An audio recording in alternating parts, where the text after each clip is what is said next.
Buenos días a todos. Muchas gracias por venir, los que están acá. Gracias por conectarse, los que están del otro lado. Esta es una serie de charlas que hacemos, clases magistrales, como para poner temas que están en el tapete, presentarlos, hacer intercambio de ideas, diálogo, que sirvan como un enriquecimiento para todos. La clase de hoy es sobre hidrógeno verde, va a estar a cargo del ingeniero Oscar Ferreño,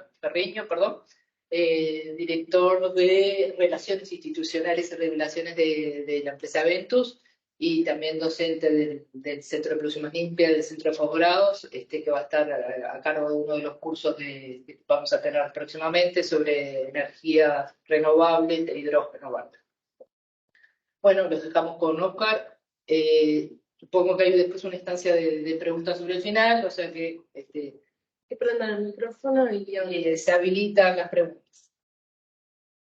Bueno, muchas gracias, Silvia. Buenos días a todos. La charla, como decía ella, consta del rol del hidrógeno verde en la segunda transición energética. Vamos a tratar de explicar cómo se obtiene el hidrógeno verde y cómo se gestiona. Y vamos a ver qué es el hidrógeno verde y sus derivados y por qué es imprescindible en los mercados energéticos para que los mercados energéticos futuros sean neutros en cuanto a la emisión de carbón a la atmósfera.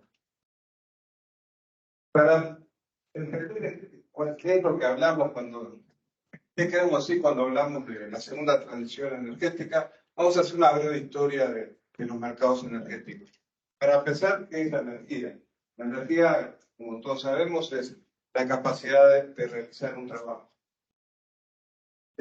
Bueno, ha habido un cambio muy grande con la revolución industrial. ¿Qué es lo que pasaba antes de la revolución industrial? Que la podemos ubicar ahí más o menos por 1750.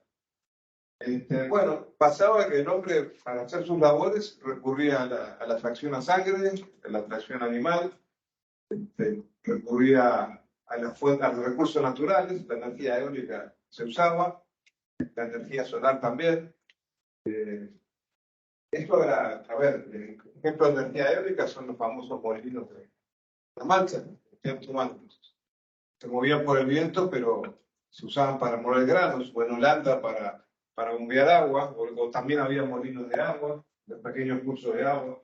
Bueno, pero la particularidad de esto es que esos recursos estaban cuando la naturaleza los disponía.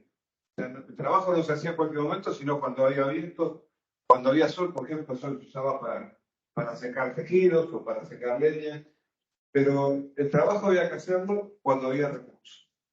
¿Qué fue la revolución industrial? Bueno, la revolución industrial se puede catalogar como cuando se inventó la máquina de vapor y el uso del carbón como combustible. ¿Qué pasaba con eso? Bueno, ahora uno podía almacenar la energía en forma de carbón, transformarla en energía mecánica en el lugar que uno quisiera. ¿No hay problema con el sonido? No, en el lugar que uno quisiera y en el momento que quisiera. Entonces, eso cambió mucho cambió mucho la perspectiva. Ahí empezó la revolución industrial. Que yo diría, ahora las labores se hacían en el momento que el hombre lo decidía y no cuando la naturaleza lo decidía. Y apareció ahí un mercado de carbón, como un commodity. Uno podía sacar el carbón, que era energía almacenada en forma química, y llevarla de un lado a otro. Después, unos 100 años después de la revolución industrial, apareció el descubrimiento del petróleo. Y ahí se empezaron a usar los combustibles fósiles como un commodity. Y eso de que el carbón o el petróleo yo podía guardar la energía y usarla cuando quería, hizo que las fuentes renovables tradicionales como el viento y el sol se dejaran de lado. Después, otro tiempo después, a fines del siglo XIX, el hombre descubrió cómo dominar los fenómenos eléctricos y aparecieron los mercados eléctricos que se basaban también en ese mercado de commodity que estaba detrás de ellos. Ahora la transformación de energía química en mecánica podía producirse en el lugar más adecuado y luego la energía mecánica podía transformarse en energía eléctrica y llevarse mediante un sistema de transmisión al lugar que uno la precisara. Eso es fue un cambio muy grande.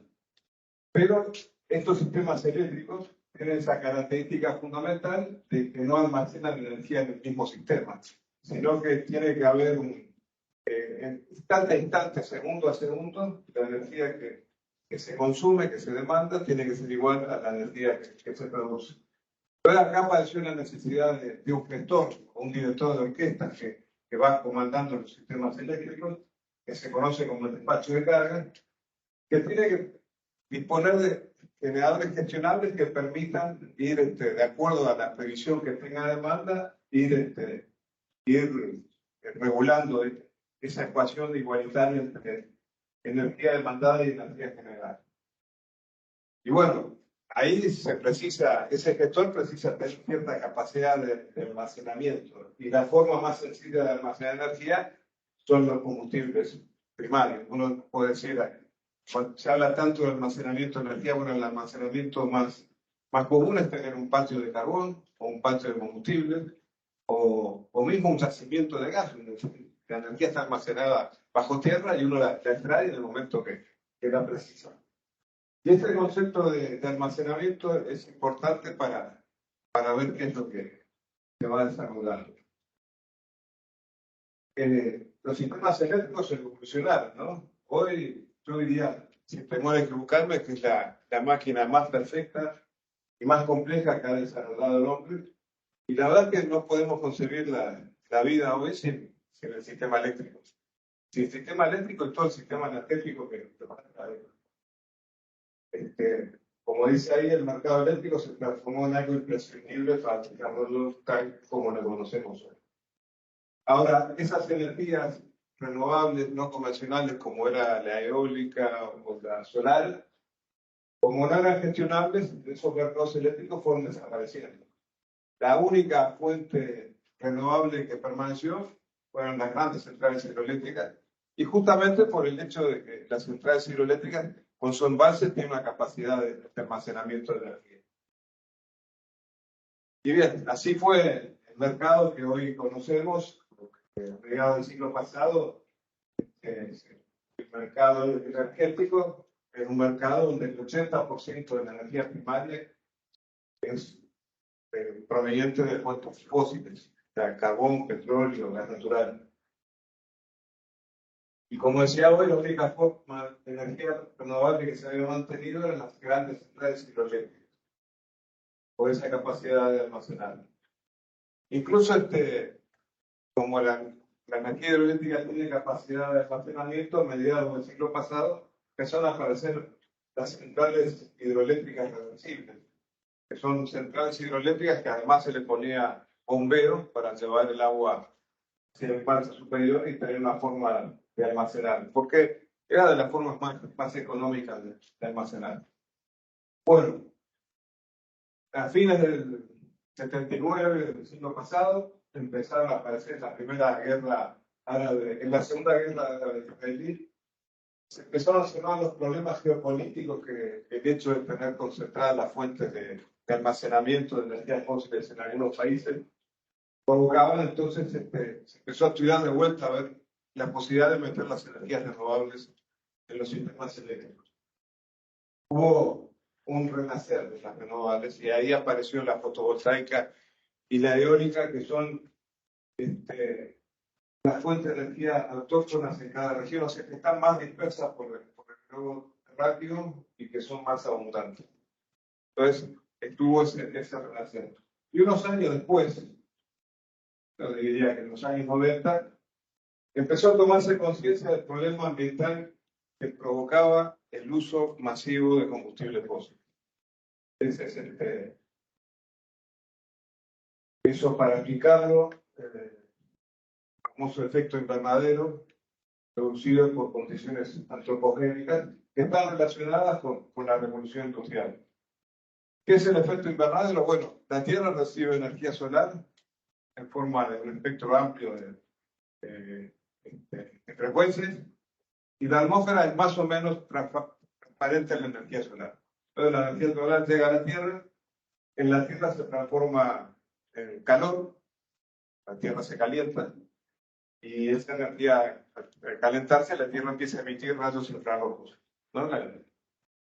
Todo cuerpo tiene que estar en equilibrio, así que si recibe energía, después va a emitir lo mismo, pero va a buscar su equilibrio.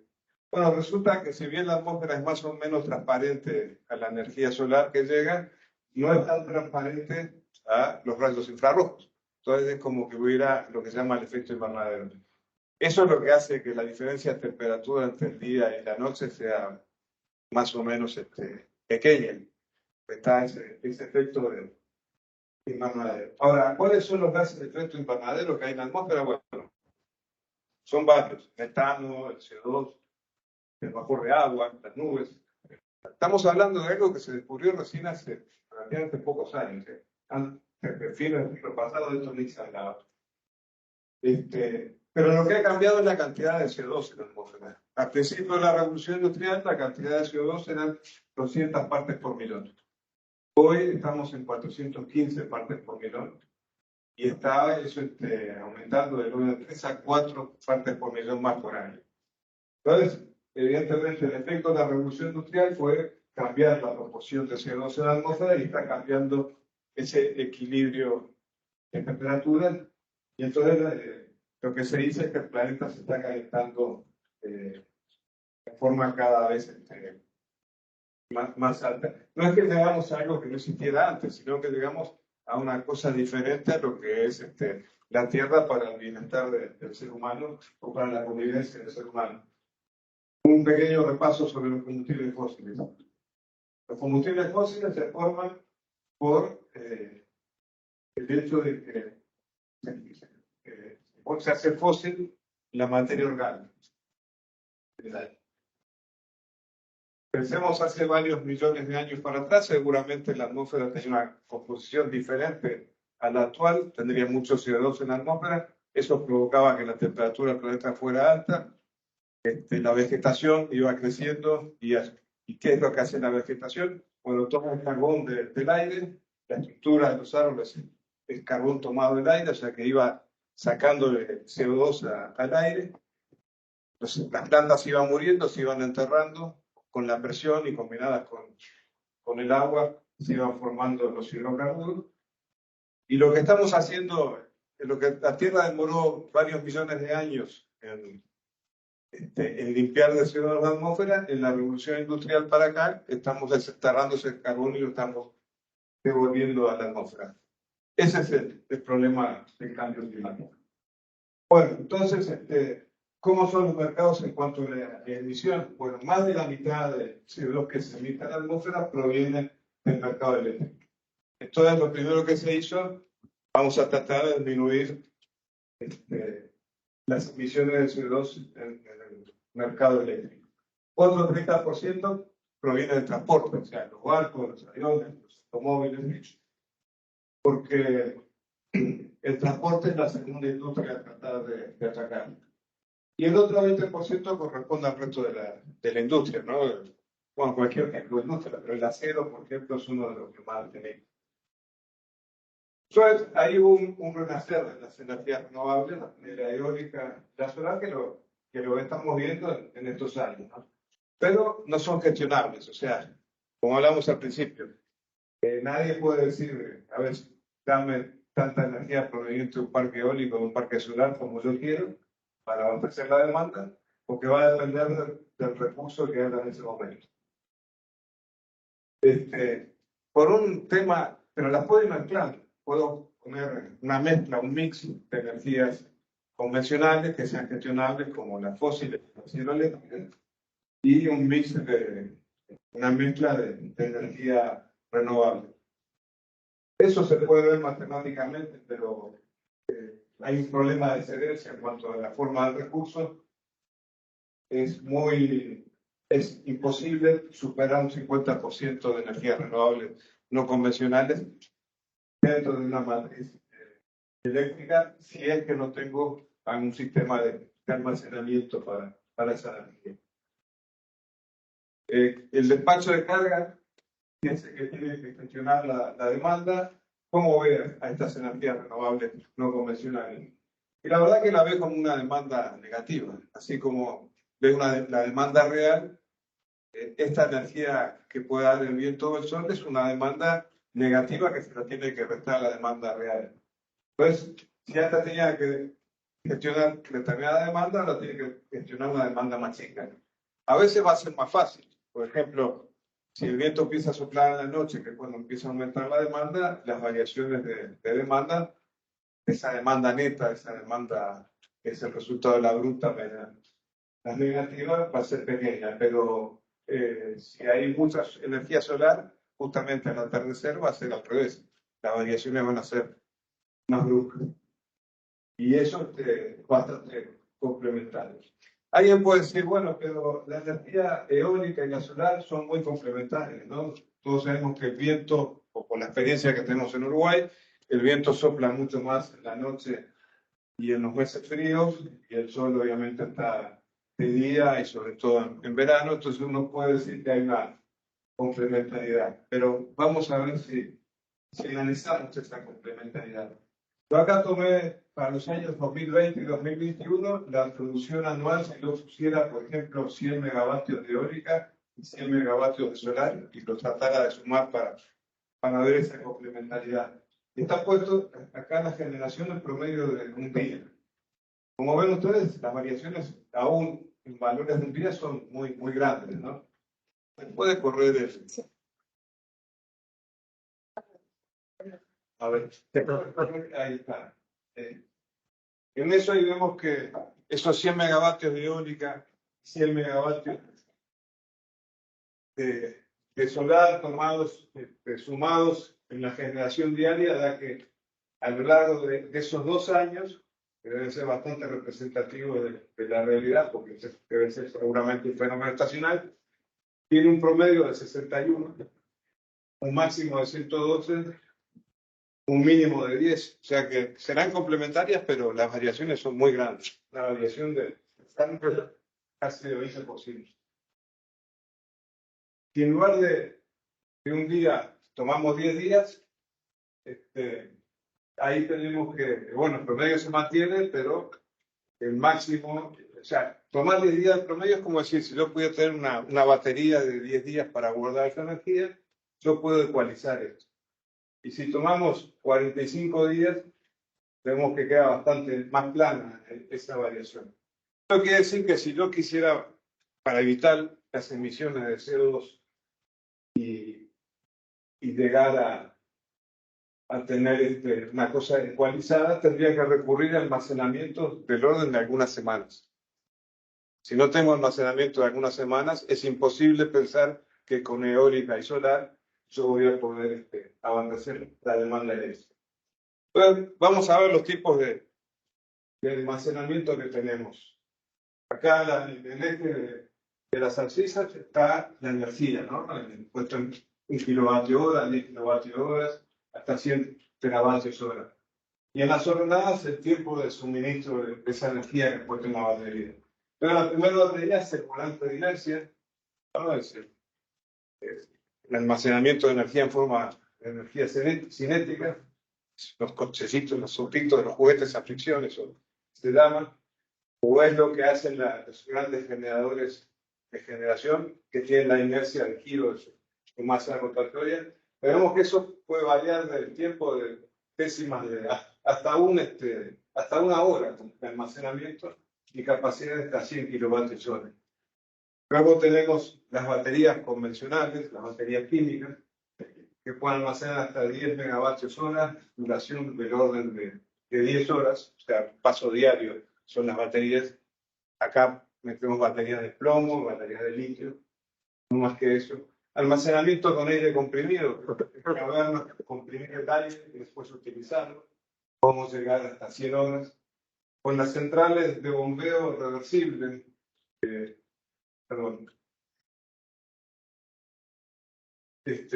acá podemos llegar a valores de algunos días, 10 gigavatios hora. Después aparece el hidrógeno líquido o los gases naturales sintéticos, que son los que tienen capacidad de almacenamiento de algunas semanas. Entonces, ahí es donde aparece el almacenamiento de semanas, que es lo que precisamos para poder actualizar la producción de la eólica y la solar, que es libre de emisiones de CO2,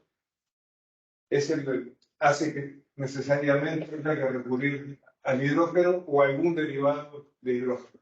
De vuelta, lo que hablaba hoy, la gran ventaja de los combustibles era la forma de guardar energía en forma de energía química por varias semanas. Bueno, aparentemente la solución para este problema sería empezar a fabricar fósiles artificiales que sean neutros con las emisiones de CO2. Por ejemplo, un hidrocarburo artificial sería agarrar un hidrógeno que en su producción no hubiera fuentes de emisiones de CO2, tomarlo con carbón tomado del aire, por ejemplo, tomado de la atmósfera. Entonces, eso, si yo uso ese combustible, no estoy emitiendo carbono a la atmósfera o estoy siendo neutro en ese balance con la atmósfera. Entonces, si la primera transición energética era tratar de poner energías renovables en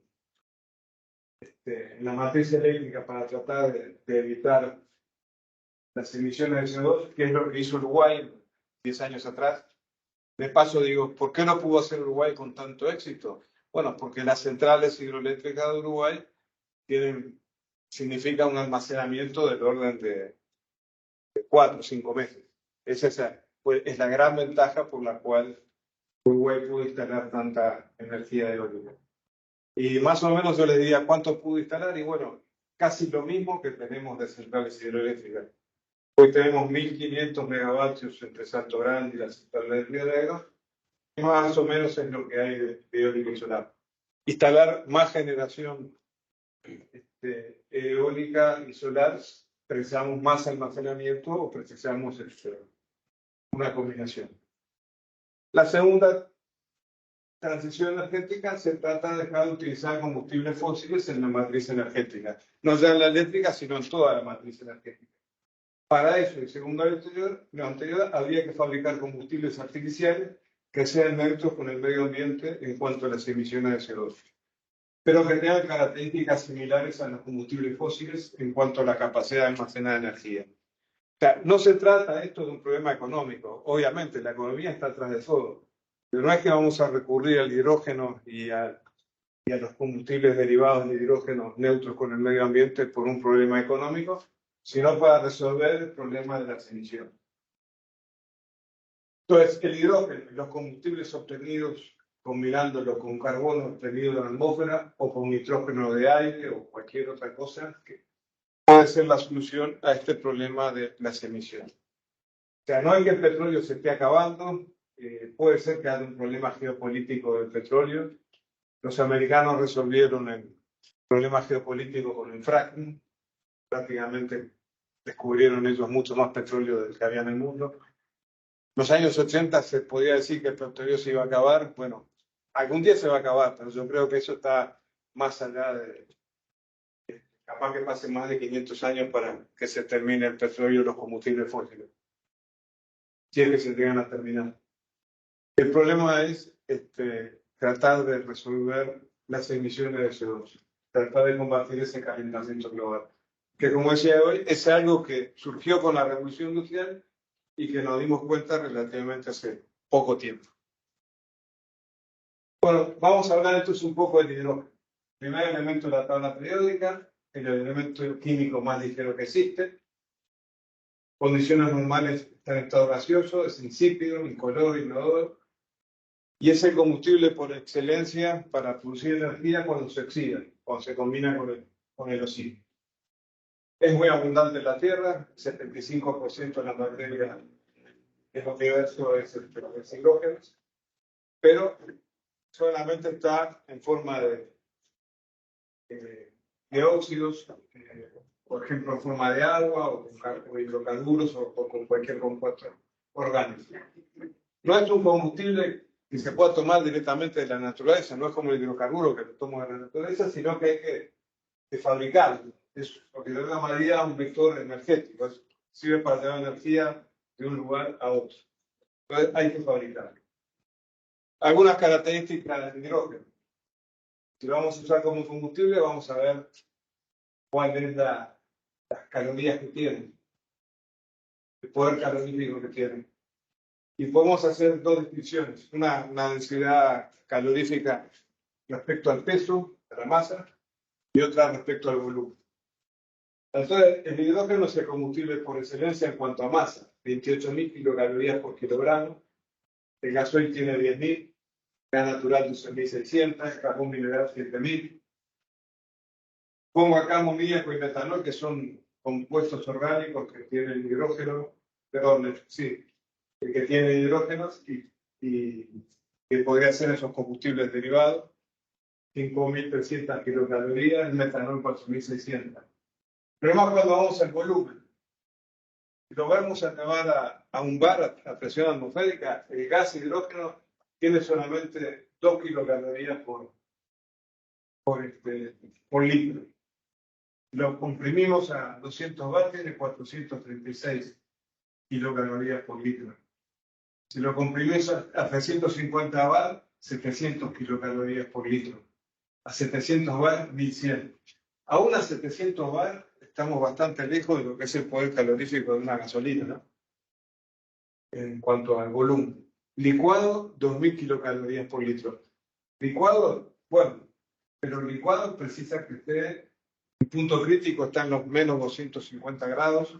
Para estar licuado tiene que estar a temperatura prácticamente de cero absoluto. Se puede tener, pero es difícil llegar a ese valor. En cambio, el gasoil por litro tiene 8.500 kilocalorías, el gas natural a 1.800, licuado 5.400. ¿Recuerdan cuando se hablaba de hacer una central de gas, una regasificadora para producir gas natural en Uruguay? Se iba a tener licuado a 5.400 kilocalorías por litro. Carbón mineral tiene por litro, como es bastante denso, tiene muchas kilocalorías. Y el amoníaco, a un bar es muy poco, es casi como el hidrógeno, pero licuado es una ventaja que tiene, que es a 12 bar, tiene 3.500 kilocalorías. 12 bar es la presión de supergas, por ejemplo, o sea que sería muy fácil de manejar el amoníaco y tiene un valor bastante importante. Y el metanol es líquido de temperatura ambiente, alcohol, tiene 3.800 kilocalorías.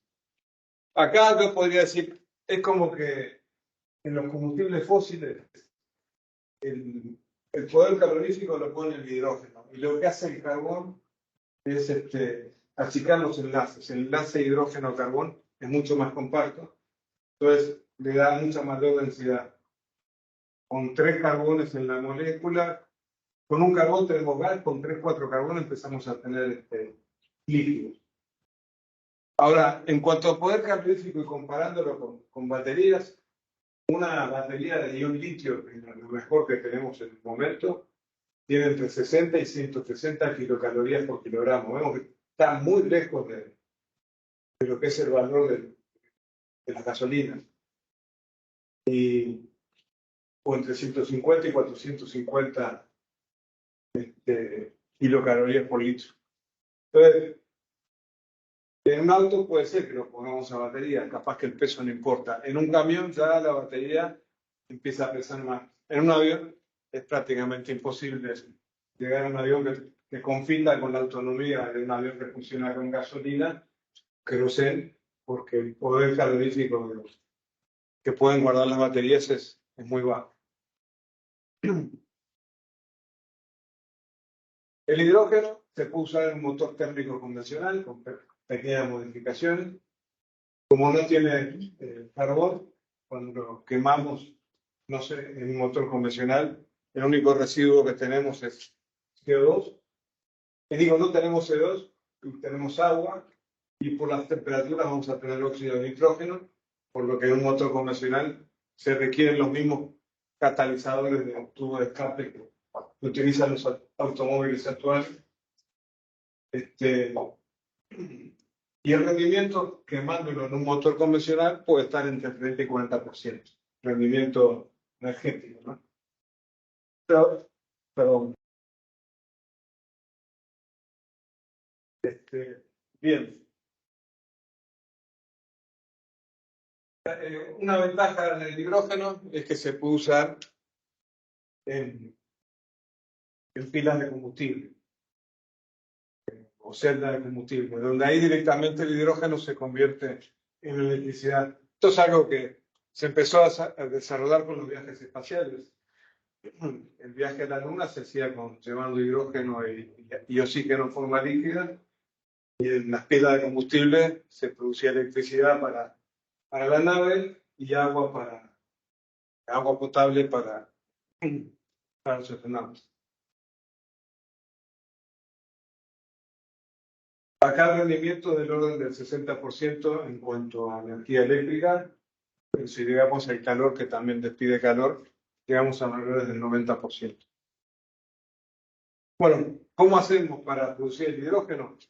Y bueno, lo más barato es agarrar el gas natural, que es CH4, y sacando el carbón. Se hace una reducción, nos dan una reducción, el catalizador, se le quita el carbón, y ahí va a salir hidrógeno y anhídrido carbónico. Esto no resuelve los problemas de emisiones al ambiente, así que esa producción no camina. Y eso se llama hidrógeno gris. Si yo ese carbón, ese CO2, lo capturo y lo guardo en algún lado, lo entierro, lo pongo en algún reservorio, se le llama hidrógeno azul. Es más caro que el hidrógeno gris, pero también puede competir. Ahora, lo que se está buscando es producirlo a través del agua, separando en la molécula de agua el H2O, separando el oxígeno del carbono, lo que se llama electrólisis. Y si eso se hace haciendo pasar electricidad, ahí hay un rendimiento energético del orden de 60%, pero si lo que usamos, la electricidad que usamos para separar el hidrógeno del agua es renovable, se le llama hidrógeno verde. Y en ese proceso de producción de hidrógeno no hay emisiones de carbono a la atmósfera.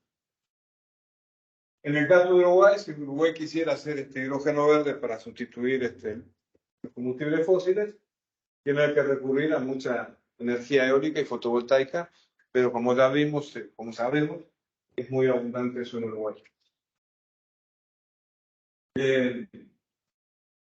Recientemente hay una discusión. Yo veo al fabricante de Tesla, Elon Musk, decir que el hidrógeno no tiene sentido en el transporte porque es mucho más eficiente el autobatería. Y bueno, claro, si yo tomo la energía eléctrica de la red y la llevo en un automóvil, tengo una eficiencia del orden de la electricidad a la rueda del auto del orden del 80%. Pero si yo tomo la energía eléctrica de la red, la transformo en hidrógeno y después la llevo al auto, voy a llegar a eficiencia del orden del 40%. Esto acá mucho sentido no tiene, usar el hidrógeno para eso. Pero, y esta electricidad, como es hoy en el mundo, es 80% proveniente de combustibles fósiles, acá no estoy arreglando nada. En el caso de Uruguay sí, porque esta electricidad hoy es prácticamente toda renovable. Entonces, cuando yo voy a un mundo eléctrico en Uruguay, estoy evidentemente suplantando emisiones de CO2, suplantando hidrocarburos. Pero el tema es que si el mercado energético global es del orden de 5 veces más grande que el mercado eléctrico. Entonces, yo empiezo a poner autos eléctricos, acá tengo que aumentar mucho esto. Como vimos, la capacidad de insertar energía eólica y solar en la red está prácticamente agotada en la situación actual. Entonces, en realidad lo que tengo que hacer es esto: partir de la solar, la fotovoltaica, producir directamente el hidrógeno. Y después, sí, voy a ir a la red eléctrica o directamente al automóvil. Acá ya el rendimiento, la eficiencia de los dos casos es muy parecida. Entonces, yo diría, no es que el auto eléctrico sea competidor del auto a hidrógeno, sino que son cosas complementarias. Habrá algunos usos que es mejor usar el auto eléctrico puro y en otros será mejor usar la parte de hidrógeno.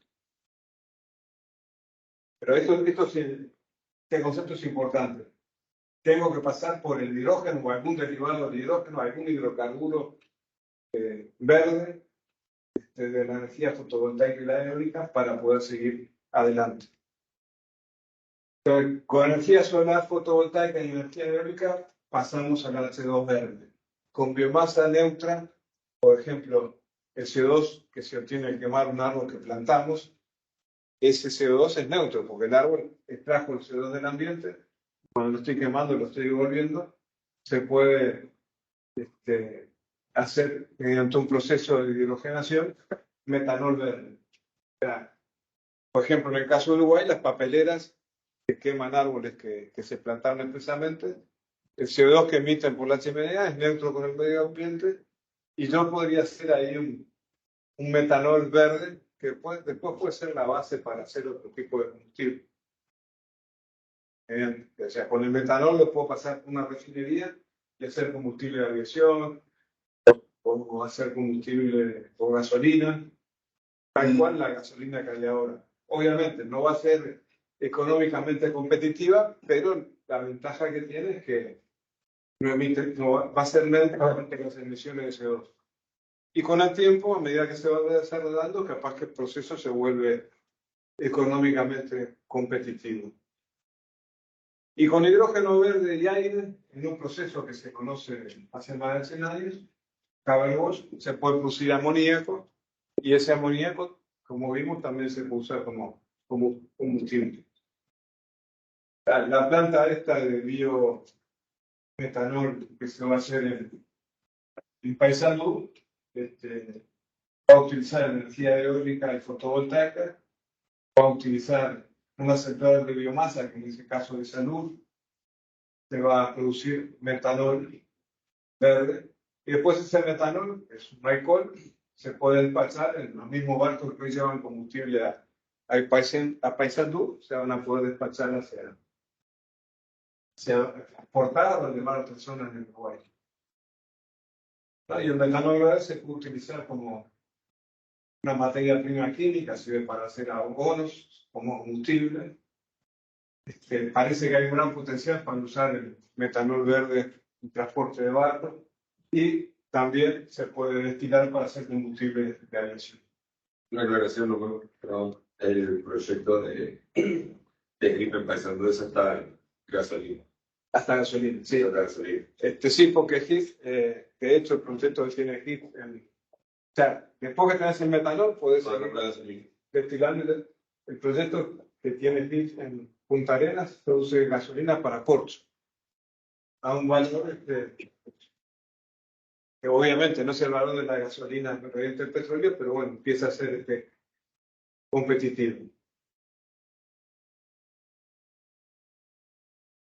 Ahora, ¿qué sería la segunda transición energética en Uruguay? Y bueno, si queremos eliminar todas las emisiones de CO2 provenientes del petróleo, en Uruguay es muy fácil hacer la cuenta porque no tenemos petróleo, no tenemos gas, o sea, que agarramos lo que importamos y eso es lo que hay que eliminar. Uruguay importa 2,5 millones de toneladas por año de petróleo. Y eso equivale a 900.000 toneladas de hidrógeno verde en términos de energía y 5,5 millones de toneladas de metanol. Esto, en términos de energía, equivale a 30.000 gigavatios hora por año. O sea que si yo quiero sustituir el petróleo por combustibles verdes derivados de la eólica y la fotovoltaica, tengo que multiplicar por 5 lo que hay hoy de renovables. O sea, tendría que tener alrededor de 7.000, 8.000 megavatios eólicos o solares.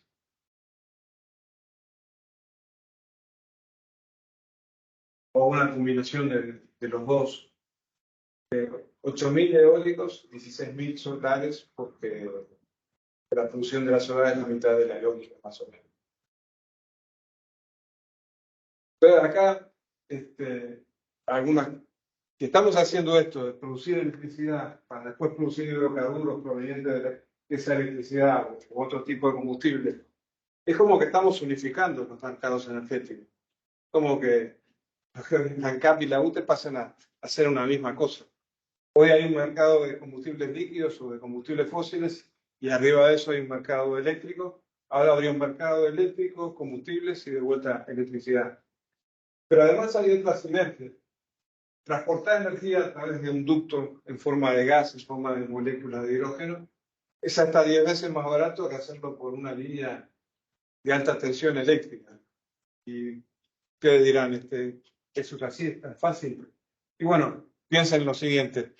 Tenemos los grandes yacimientos de gas natural, por ejemplo, en la Argentina, en el sur, y no están las centrales eléctricas en el sur, sino que va por un gasoducto hasta Buenos Aires y ahí están las centrales.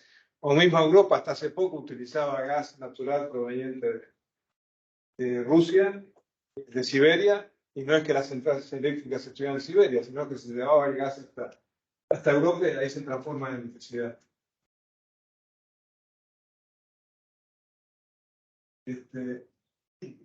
Entonces, uno podría pensar, tengo plantas de producción de hidrógeno y después llevo ese hidrógeno a los centros de consumo mediante gasoductos.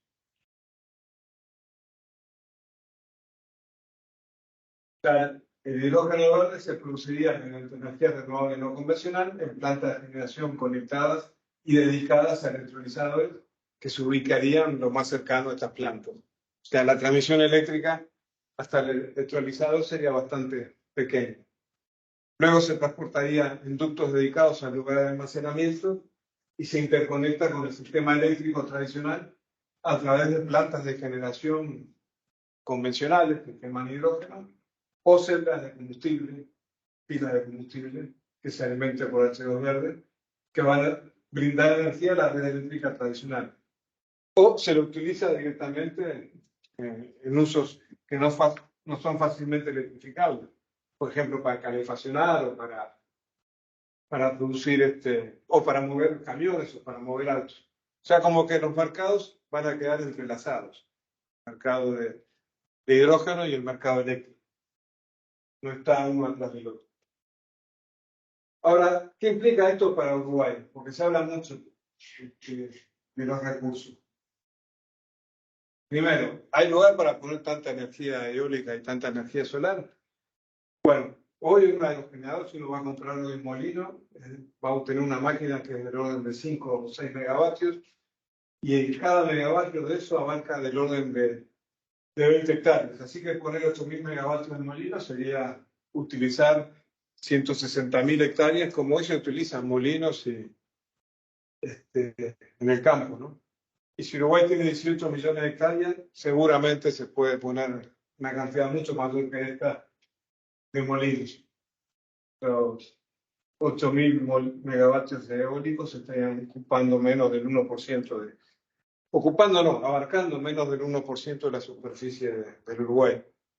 Recordad nomás que los embalses de las centrales hidroeléctricas, que producen mucha menos energía, hoy ocupan o utilizan totalmente más del 2% de la superficie del Uruguay. No sabía si no la pagamos. Bueno, dejado afuera.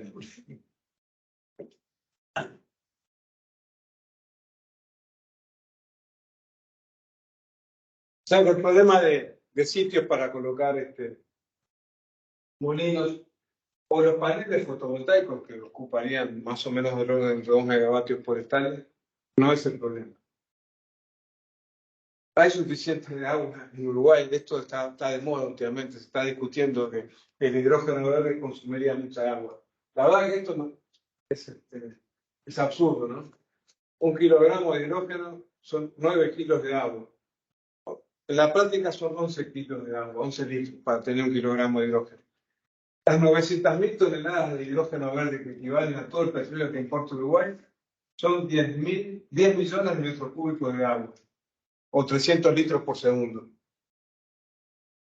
Una hectárea de arroz precisa 13.000 metros cúbicos, 13 millones de litros.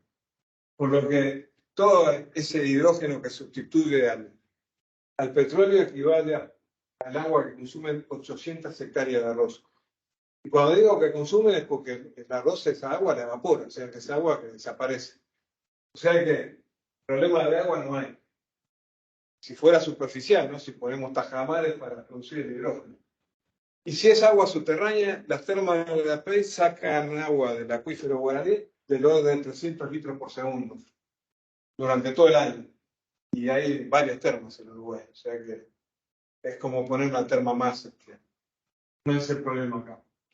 Y en términos de agua de arriba, claro, una turbina de Salto Grande consume, no la gasta, pero del orden de 600 metros cúbicos, 600.000 litros por segundo es el agua que pasa por una turbina de las 14 que tiene Salto Grande. O sea que el agua no es de ninguna manera un problema. Estamos exportando más agua cuando exportamos arroz o cuando exportamos una vaca. Que si llegáramos a sustituir importaciones de petróleo o exportar hidrógeno verde. ¿Y agua de mar se puede usar? El agua tiene los electrolizadores que se están usando, que usan agua pura, desmineralizada. Hay que desmineralizarla, ¿sí? Pero se puede usar, sí.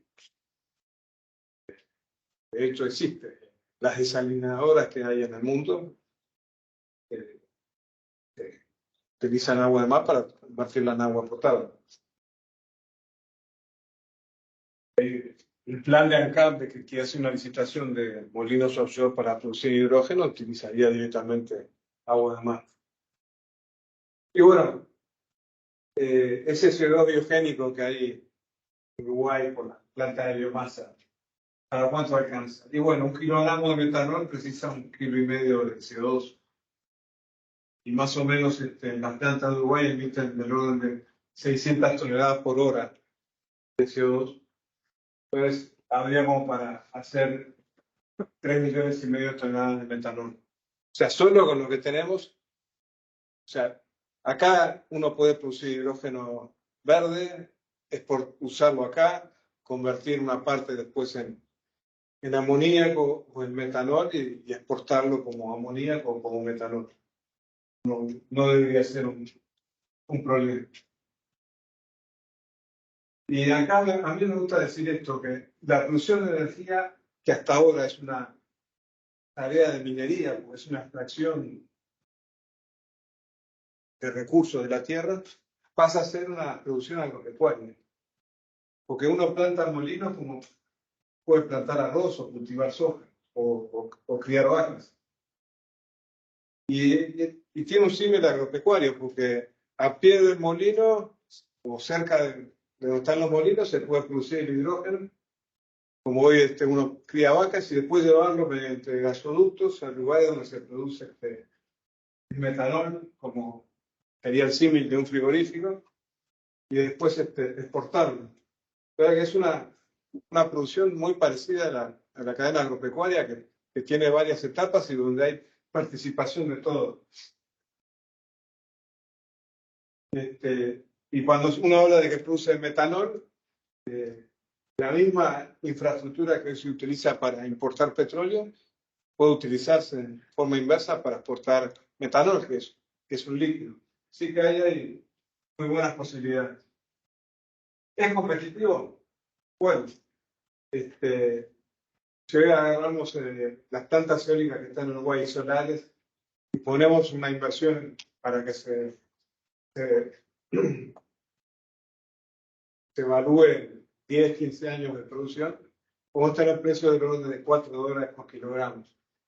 Como es 3 veces superior en poder calorífico al gasoil y el rendimiento de una pila de combustible es 50 veces superior, es como el costo del kilo de gasoil valga del orden de $1. Y en realidad está prácticamente en ese valor. Estamos hablando de combustible sin impuestos, ¿no? Entonces no es competitivo, pero se está acercando rápidamente a la paridad. En Europa ya se utilizan impuestos para emisiones de CO2, cobran $50 por cada megavatio hora emitido, hecho con combustibles fósiles, y equivale a restarle más o menos 15 centavos de dólar el kilogramo de diésel. Entonces, si bien hoy no es competitivo, estamos acercándonos a esa paridad. ¿Y el metanol es competitivo? Bueno, a nivel mundial, hoy el metanol verde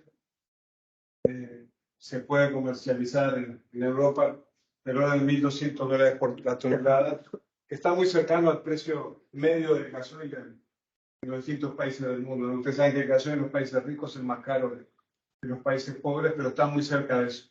Ahora, bien, metanol tiene la mitad de energía que el gasoil, o sea que todavía no es competitivo. Y lo mismo pasa con la gasolina. No va a competir en precio todavía con la gasolina extraída del petróleo, pero bueno, se va a ir acercando. Uruguay tiene algunas ventajas para esto. Tiene viento y buen recurso solar. No tendrá el viento que tiene el sur de Chile ni el sol del norte de Chile, pero tiene una buena combinación de ambos. Y tenemos mucho más plantas de biomasa que el resto de los países, por lo menos por habitante, porque las papeleras que se instalaron en Uruguay están sustituyendo otras papeleras, no es que son papeleras más modernas que se vinieron acá porque acá había más producción de biomasa. Pero seguramente como Uruguay produce alimentos para varias veces su población, capaz que puede suceder que pueda producir combustibles verdes para varias veces sus necesidades de consumo interno. Y bueno, esto era la presentación. No sé si hay preguntas.